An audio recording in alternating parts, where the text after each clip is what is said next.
Veterans and current members of the military are facing some tough challenges. They always have. But with a new administration and a new direction coming soon, they're facing new questions on their short and long-term futures. Joining us now is military expert Ward Carroll, editor-in-chief of Military.com, the country's largest military and veterans membership organization, 10 million members. Ward, thanks for getting up early and joining us on this Veterans Day. No problem, Eric. What would you say is the single most important issue facing veterans right now? Well, you know, we have a record number of veterans coming out of the wars, and the numbers are going to increase with this new administration as the wars ramp down. I'd say reintegration, you know, what we call a transition back to civilian life is probably going to be the greatest challenge. And with the economy and the economic crisis, it's going to be tricky.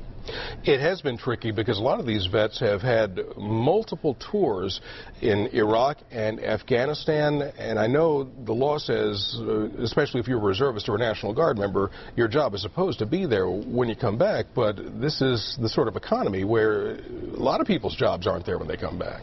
Well, I mean, you're talking about two different things. If we're talking about reserve and guard soldiers who've been activated to fight the war, then USERRA, as you indicate, is the law, and that shouldn't be arguable. And we've seen pretty good examples of people getting their jobs back over the course of the war, or the war since 9/11. The other element are guys, as you said, that have been active duty, regular Army or regular service members who didn't have a job before they went into the military and now have a skill set that may or may not translate to a civilian job now that they're ready to get out. And that's what organizations like Military.com are postured to do, is to help people with that sort of transition. Ward, we got some big changes coming to the GI Bill. Could you outline what's coming up for folks for us?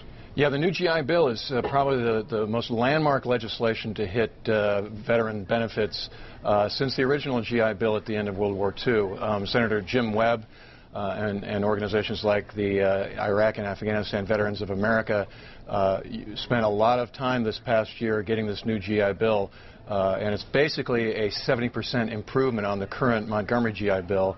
It's going to pay for, in essence, everything, including you get a housing, living stipend to go to school. So it's a really good deal. It'll be available, or it'll be it'll be activated rather on the 1st of August of 2009. It's early, Ward, I understand.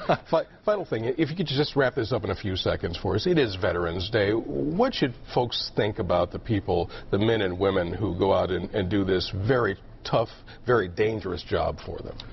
Well, you know, only 10% of the population has had a direct experience in the wars since 9/11.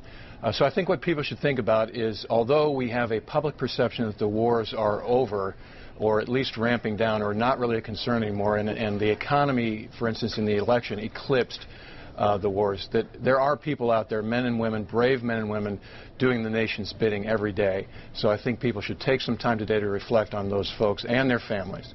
Well said.